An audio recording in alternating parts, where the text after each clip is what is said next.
នឹងអរិយធម៌ដ៏ចំណាស់ទាំង4នៃមនុស្សជាតិគឺអ៊ីជីបមេសូប៉ូតាមីឥណ្ឌានិងចិនមានទំនាក់ទំនងរកស៊ីជាមួយគ្នាច្រើនតាំងពីយុគសម័យបុរាណក៏ប៉ុន្តែប្រជាជននៅក្នុងតំបន់ទាំងមូលនេះច្រើនតែជាអ្នកជំនាញខាងការដឹកជញ្ជូនតាមផ្លូវគោកឬក៏មានការដឹកជញ្ជូនតាមផ្លូវទឹកខ្លះដែរក៏ប៉ុន្តែគឺជាការដឹកជញ្ជូនតាមដងទន្លេបើគេនិយាយអំពីអ្នកជំនាញខាងដើរសមុទ្រវិញគេត្រូវទៅមើលបណ្ដារដ្ឋដែលចាប់កំណើតឡើងជាបន្តគ្នានៅជុំវិញសមុទ្រមេឌីទែរ៉ាណេយើងស្ថិតនៅក្នុងអំឡុងយុគសម័យលង្ហិនគឺប្រមាណពី3000ឆ្នាំមុនគ្រិស្តសករាជរហូតទៅដល់ប្រមាណជា1000ឆ្នាំមុនគ្រិស្តសករាជនៅខាងជើងឆ្នេរសមុទ្រអ៊ីជីបក្នុងសមុទ្រមេឌីទែរ៉ាណេមានកោះដ៏ធំមួយឈ្មោះថាកោះក្រែតដែលបច្ចុប្បន្ននេះគឺជាផ្នែកមួយនៃប្រទេសក្រិចគឺអ្នកកោះក្រែតនេះហើយដែលជាអ្នកដោះគំនិតនិងមានជំនាញខាងនាវាចរតាមផ្លូវសមុទ្រមុនគេដោយពួកគេបានបង្កើតនាវាសមុទ្រមួយប្រភេទដែលមានឈ្មោះបោះសម្លេងពាសពេញផ្ទៃសមុទ្រតាំងពីយុគសម័យបុរាណរហូតទៅដល់សតវត្សទី14នៃគ្រិស្តសករាជនាវាសមុទ្របង្កើតឡើងដោយអ្នកកោះក្រែតនេះត្រូវបានគេឲ្យឈ្មោះតាមភាសាក្រិចបុរាណថា Galea ហើយតាមភាសាបារាំងបច្ចុប្បន្នថា Galea គឺជាប្រភេទនាវាសមុទ្រដែលមានក្តោងផងនិងមានដងចែកផងដែលតម្រៀបជាជួរទាំងសងខាងតាំងពីក្បាលរហូតដល់កន្ទុយដោយសារតែនៅសម័យកាលនោះមនុស្សនៅមិនទាន់រកឃើញទ្រឹស្ដីរូបវិទ្យាដើម្បីអាចប្រើកម្លាំងទល់នឹងកម្លាំងបាននៅឡើយដូច្នេះនៅក្នុងការបើកបរនាវា Galea គេអាចបើកក្តោងប្រើតែនៅពេលណាដែលមានខ្យល់បក់មកពីខាងក្រោយប៉ុណ្ណោះហើយក្រៅពីនេះគេត្រូវមានមនុស្សចែវទើបវាអាចធ្វើដំណើរទៅមុខបានដោយសារតែហេតុនេះហើយទើបនាវា Galea ដែលជានាវាដ៏មាំមិនខ្លាចព្យុះមិនខ្លាចរលកក៏ប៉ុន្តែមិនអាចធ្វើដំណើរចេញឆ្ងាយពីឆ្នេរបានយូរនោះទេដោយសារតែចំនួនមនុស្សដែលត្រូវចែវមានចំនួនច្រើនហើយប្រើកម្លាំងច្រើនដូច្នេះត្រូវការផឹកទឹកច្រើនដែលគេមិនអាចដឹកយកតាមគ្រប់គ្រាន់សម្រាប់ច្រើនថ្ងៃបានទើបចាំបាច់ត្រូវតែចូលសម្ចតនៅមាត់ឆ្នេរជារៀងរាល់យប់ក៏ប៉ុន្តែទោះជាយ៉ាងនេះក៏ដោយនាវា Galea គឺជាមធ្យោបាយដឹកជញ្ជូនដ៏សំខាន់មួយសម្រាប់ឲ្យអ្នកកោះក្រែតធ្វើជំនួញជួញដូរតាមផ្លូវសមុទ្រនៅជុំវិញតំបន់មេឌីទែរ៉ាណេចាប់តាំងពីអេស៊ីបរហូតទៅដល់ក្រិចយើងធ្លាប់បានឃើញហើយថារបរកសិកម្មជួយឲ្យមនុស្សបង្កើនសមត្ថភាពផលិតបានច្រើនជាងការបរបាញ់រហូតដល់ទៅរាប់រយដងរបរជួញដូររឹតតែជួយឲ្យមនុស្សមានបានកាន់តែឆាប់ជាងរបរកសិកម្មទៅទៀតហើយដូច្នេះហើយបានជាអ្នកកោះក្រែតសម័យដើមគឺជាអ្នកមានដ៏ស្ដុកស្ដំបំផុតក៏ប៉ុន្តែនៅចុងយុគសម័យលង្ហិនប្រមាណជា1000ឆ្នាំមុនគ្រិស្តសករាជប្រមាណជាង3000ឆ្នាំមុនសម័យកាលបច្ចុប្បន្នអ្នកកោះក្រែតដែលជាអ្នកពូកែខាងជំនួញក៏ចាប់ផ្ដើមធ្លាក់ចុះដុនដាបម្យ៉ាងប្រហែលមកពីពួកគេត្រូវទទួលរងនៅចំហាយនៃការផ្ទុះភ្នំភ្លើងដ៏ធំមួយនៅកោះដែលនៅក្បែរនោះហើយម្យ៉ាងទៀតពួកគេត្រូវទទួលនៅការឈ្លានពានពីសំណាក់ក្រិចនិងហ្វីនីស៊ីដែលមានទីតាំងនៅម្ដុំប្រទេសលីបង់បច្ចុប្បន្ននៅពេលនោះក្រិចនិងហ្វីនីស៊ីដែលបានរៀនសូត្រច្រើនពីកោះក្រែតក៏សុទ្ធតែជាអ្នកមានជំនាញខាងដើរសមុទ្រដែរក្រិចកាន់កាប់ដែនសមុទ្រដែលនៅប៉ែកខាងជើងកោះក្រែតចំណែក Phoenicia វិញកាន់កាប់ដែនសមុទ្រដែលនៅក្បែរលីបង់បច្ចុប្បន្ន Greg និង Phoenicia ជាអ្នកជំនាញខាងនាវាចរនិងការជួញដូរផ្លូវសមុទ្រដូចគ្នាក៏ប៉ុន្តែមានវប្បធម៌ខុសគ្នាប្រជាជន Greg និយាយភាសាក្នុងអំបូរអឺរ៉ុបចំណែកអ្នកស្រុក Phoenicia វិញនិយាយភាសាមួយដែលក្រោយមកបានក្លាយទៅជាភាសាអារ៉ាប់បច្ចុប្បន្នអ្នកស្រុក Phoenicia ដែលជាអ្នកពូកែខាងមុខជំនួញបានបង្កើតនូវស្នាដៃដ៏សំខាន់មួយដែលបន្សល់ទុកជាកេរមរតកដល់មនុស្សជាតិភាគច្រើននៅក្នុងសម័យកាលបច្ចុប្បន្នគឺអក្ខរក្រមពោលគឺប្រព័ន្ធសំណេរដោយផ្អែកលើព្យញ្ជនៈនិងស្រៈប្រព័ន្ធសំណេរជាសញ្ញាដូចជាភាសាចិននិងអេស៊ីបនៅក្នុងសម័យកាលបុរាណនោះមិនឆ្លើយតបនឹងតម្រូវការជាក់ស្ដែងរបស់អ្នកជំនួញនោះទេដោយសារតែវាមានសញ្ញាច្រើនពេករហូតដល់ទៅរាប់ម៉ឺនសញ្ញាដើម្បីបង្កើនប្រសិទ្ធភាពក្នុងការចាត់ចែងមុខជំនួញរបស់ពួកគេអ្នកស្រុក Phoenicia ក៏បានបែកគំនិតពីការប្រើសំណេរជាសញ្ញារាប់ម៉ឺនសញ្ញាបែរមកប្រើអក្សរឬអក្ខរៈដែលមានចំនួនតែជា20ដោយអក្សរនីមួយៗមិនមានអត្ថន័យអ្វីទាំងអស់ក៏ប៉ុន្តែគេអាចយកវាទៅផ្គុំនិងផ្សំបង្កើតបានជាពាក្យយ៉ាងច្រើនសន្ធឹកសន្ធាប់តាមតែចិត្តចង់បានតាមការពិត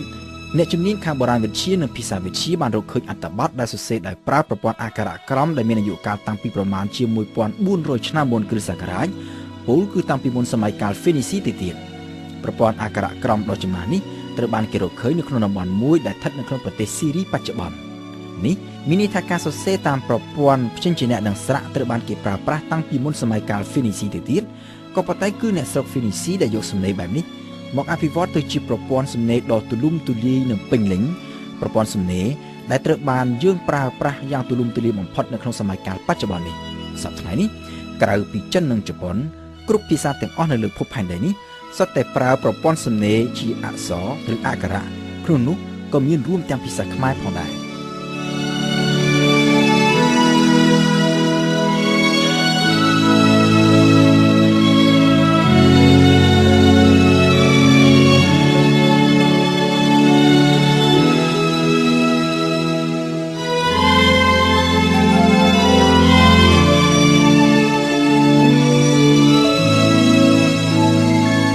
ក្នុងតំបន់មេឌីទែរ៉ាណេសម័យបុរាណក្រិចនិងហ្វីនីស៊ីមិនធ្វើសង្គ្រាមនឹងគ្នានោះទេក៏ប៉ុន្តែពួកគេធ្វើការបែងចែកដែនឥទ្ធិពលគ្នាដើម្បីបោះទីតាំងធ្វើអាណានិគមទៅតាមទិសដៅរៀងៗខ្លួនគឺក្រិចនៅឆ្នេរប៉ែកខាងជើងនៃសមុទ្រមេឌីទែរ៉ាណេចំណែកហ្វីនីស៊ីនៅឆ្នេរប៉ែកខាងត្បូងអាណានិគមក្នុងន័យនេះគឺខុសពីអាណានិគមក្នុងសម័យទំនើបសម្រាប់ពួកក្រិចនិងហ្វីនីស៊ីនៅសម័យដើមនៅពេលណាដែលទីក្រុងមួយមានមនុស្សច្រើនពេកក្រុមគ្រួសារខ្លះក៏ចាក់ចេញពីក្រុងនេះទៅកាន់ទីកន្លែងថ្មីដែលនៅតាមកោះឬតាមបណ្ដោយឆ្នេរសមុទ្រមេឌីទែរ៉ាណេដើម្បីបង្កើតទៅជាទីក្រុងថ្មីមួយដែលមានរចនាសម្ព័ន្ធគ្រប់គ្រងឯករាជ្យដាក់ចេញពីក្រុងចាស់ទាំងក្រិចទាំងហ្វីនីស៊ីនិងបណ្ដាប្រទេសអាណាចក្រផ្សេងទៀតនៅក្នុងសម័យកាលនោះមិនមានការបង្កើតជាប្រទេសក្នុងទម្រង់ជាប្រជាជាតិដូចជាសព្វថ្ងៃនេះទេពួកគេគ្រាន់តែជាប្រជាជនដែលចេញពីអំបូរតែមួយនិយាយភាសាដូចគ្នាមានវប្បធម៌ដូចគ្នាហើយរស់នៅជាអាណាចក្រធំមួយរួមគ្នាក៏ប៉ុន្តែមានអំណាចដឹកនាំឯករាជ្យដាច់ពីគ្នាទៅតាមទីក្រុងផ្សេងគ្នាប្រៀបបាននឹងកូនរដ្ឋតូចឯករាជ្យដាច់ចេញពីគ្នា